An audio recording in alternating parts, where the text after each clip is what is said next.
Baik, Salam Bapak Mama dan Saudara semua. Salam. Tema ibadah kita yang ditetapkan oleh Sinode Gemit pada minggu ini adalah memaknai keadilan dan belas kasih Tuhan. Bapak Mama dan Saudara semua, kalau kita ambil satu air gelas, kemudian kita tambahkan dengan minyak, misalnya minyak goreng atau minyak kelapa, pasti yang kita lihat itu minyak tidak akan pernah larut dalam air itu. Pasti minyak itu akan selalu mengambang di permukaan air atau permukaan gelas itu. Mau katong aduk pun tetap minyak itu tidak akan menyatu. Nah, keadilan dan belas kasih dalam masa sekarang ini sering diibaratkan demikian, atau diibaratkan sama dengan minyak yang tidak dapat bersatu dengan air. Karena dalam kehidupan kita sekarang, orang-orang sering membedakan antara keadilan dan belas kasih. Keadilan itu dianggap hanya berurusan dengan peraturan-peraturan atau norma-norma yang berkaitan dengan hukum. Sedangkan belas kasih itu dianggap hanya berkaitan dengan pengampunan atau pemberian ampun kepada orang yang melakukan kesalahan. Contohnya dalam kasus pengambilan keputusan, orang-orang sering bilang begini, kalau katong mau ambil satu keputusan yang adil untuk semua pihak, maka katong boleh libatkan belas kasih atau misalnya unsur kekeluargaan atau unsur belas kasih lainnya, supaya keadilan yang kita ambil itu bisa adil.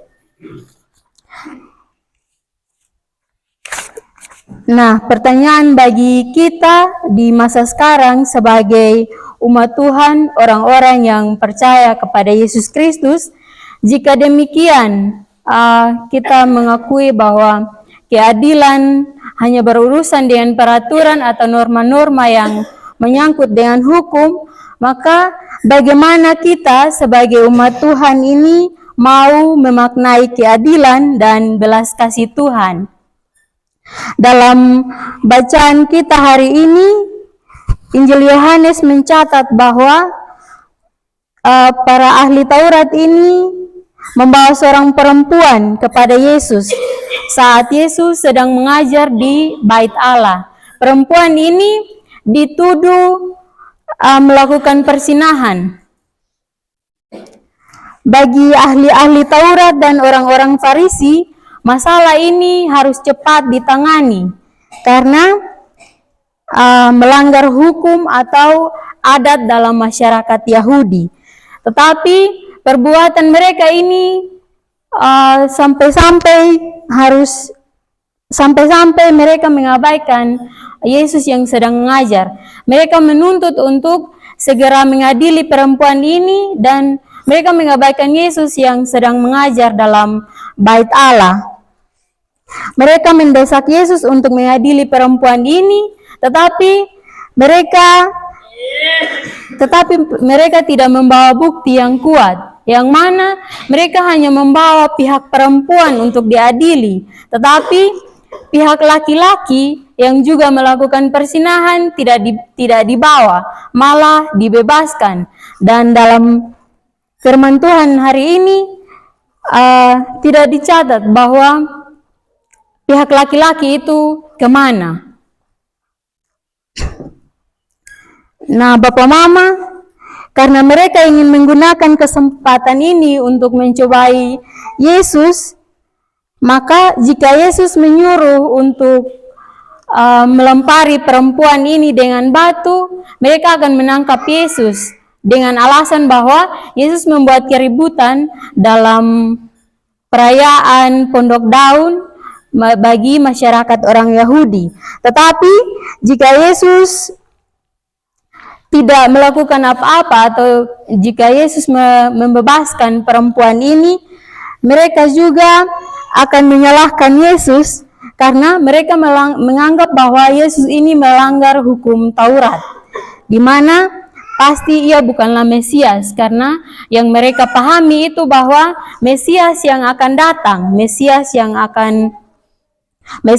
mereka pahami itu adalah Mesias yang akan datang dan meluruskan hukum Taurat bangsa Yahudi.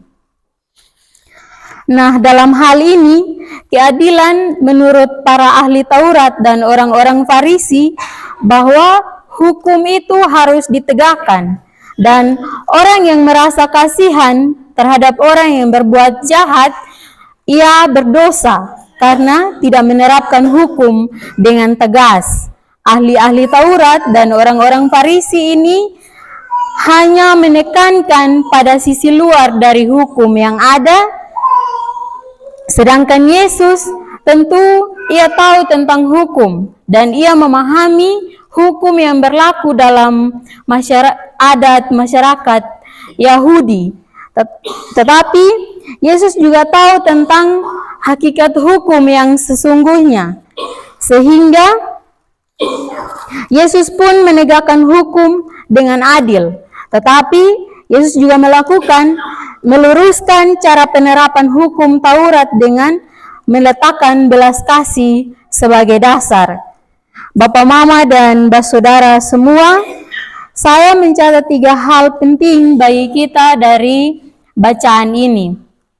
Pertama, tentang ahli-ahli Taurat dan orang-orang Farisi. Kalau kita baca dalam Perjanjian Lama, kita mendapati bahwa para ahli-ahli Taurat dan orang-orang Farisi ini adalah petinggi-petinggi agama, orang-orang yang dihargai, dihormati, dan disegani dalam lingkup masyarakat Yahudi. Tetapi dalam praktik hukum yang dilakukan oleh mereka ini, hukum tidak lagi menjadi hukum yang adil, tetapi hukum itu menjadi hukum yang sangat kejam. Karena hukum yang mereka jalankan itu tidak berlandaskan pada kasih. Ketika mereka membawa perempuan yang dituduh melakukan perzinahan itu kepada Yesus, mereka sebenarnya mempunyai semangat untuk menegakkan keadilan. Tetapi ternyata semangat mereka itu menunjukkan bahwa dalam perbuatan ini mereka juga melakukan ketidakadilan. Ketidakadilan yang dimaksud adalah karena mereka hanya membawa pihak perempuan dan pihak laki-laki itu dibebaskan saja. Semangat mereka yang berapi-api untuk memberantas dosa, namun semangat mereka juga menunjukkan ketidakadilan karena mereka lupa bahwa mereka juga adalah orang-orang berdosa. Mereka meminta Yesus untuk segera mengadili perempuan ini. Sampai-sampai mereka mengabaikan Yesus yang sedang mengajar dalam bait Allah. Mereka mendesak Yesus, bagaimana pendapat guru? Perempuan ini melakukan perzinahan dan ia harus diadili. Mereka lupa bahwa mereka juga adalah orang berdosa. Tetapi dalam hal ini mereka mendesak Yesus untuk Yesus segera mengadili perempuan ini, sampai mereka lupa bahwa Tuhan pernah kasih tahu kita untuk mengasihi sesama kita manusia. Dalam hal ini juga mereka datang dengan memuji Yesus. Dalam perikop yang sebelumnya itu mereka menyebut Yesus sebagai penipu. Tetapi ketika mereka ingin mencoba Yesus, mereka datang dengan pujian. Mereka menyebutnya guru atau rabi. Mereka juga lupa bahwa Tuhan itu ternyata tidak terbatas. Manusia bisa tertipu oleh pujian sesama manusia. Tetapi Tuhan yang tidak terbatas itu Maha tahu dan dapat menyelidiki setiap hati kita. Maka Tuhan tidak dapat tertipu oleh apapun itu. Yang kedua, mengenai perempuan yang kedapatan berzina. Bapak, mama, dan saudara semua, pada waktu itu orang-orang Yahudi ini sedang berkumpul di Yerusalem untuk merayakan hari raya Pondok Daun. Mereka merayakan hari raya ini dengan sukacita, tetapi tidak dapat dipungkiri juga bahwa dalam keadaan sukacita seperti ini, ternyata masih ada orang-orang yang melakukan kejahatan. Misalnya perbuatan zina yang dilakukan oleh perempuan tersebut. Nah, dalam hukum Yahudi, orang yang kedapatan berzina harus dihukum mati, dilempari dengan batu sampai ia mati. Dan ini diperbolehkan oleh penguasa-penguasa Romawi. Maka perbuatan zina ini biasanya disembunyikan dengan rapat-rapat oleh orang-orang yang melakukannya karena mereka takut dihukum mati.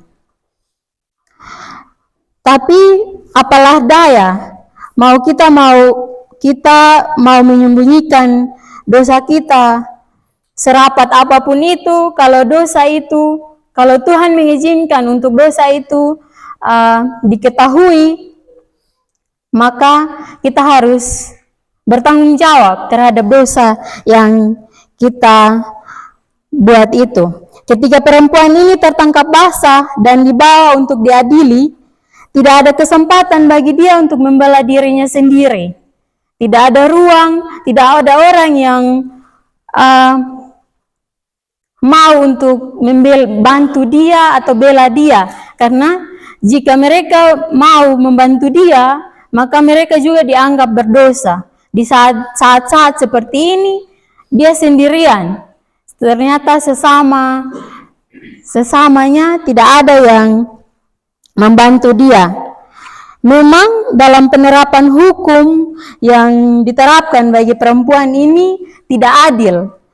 Tetapi seandainya jika ia tidak kedapatan, tidak tertangkap basah pada saat itu, mungkin ia akan terus berbuat dosa yang sama sampai hatinya itu mengeras. Karena sudah terbiasa melakukan dosa yang kecil, maka ketika ia melakukan dosa yang besar, ia menganggap bahwa ini hal biasa saja.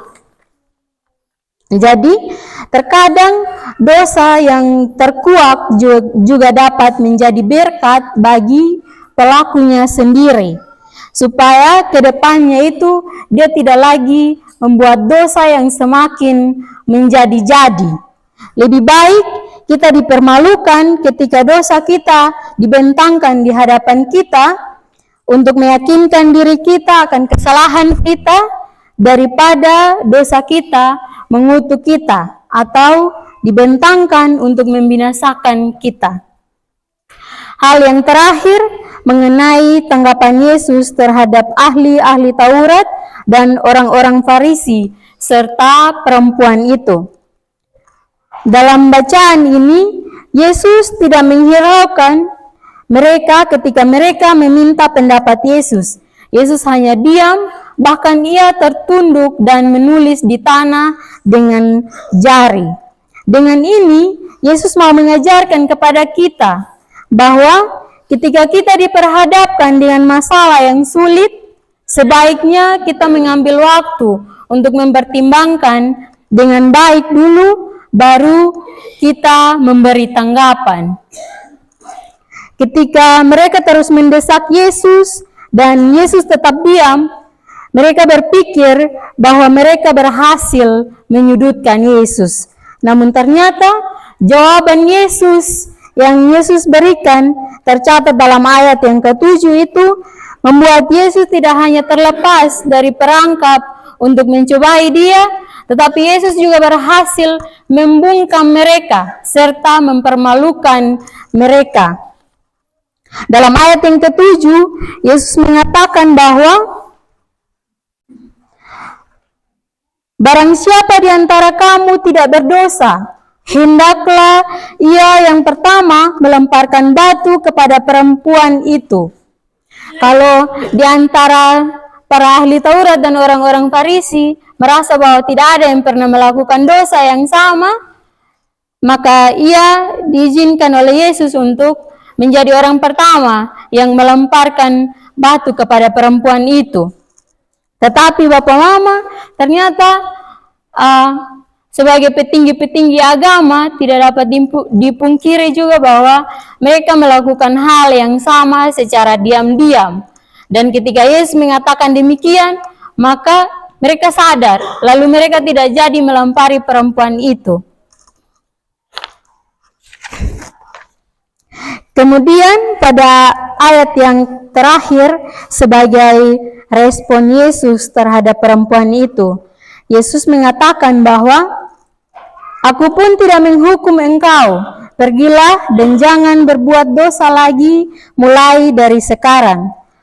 Dalam hal ini, Yesus tidak membenarkan perbuatan perempuan itu, tetapi Yesus ingin mengajarkan tentang bagaimana menegakkan hukum yang didasari dengan belas kasih.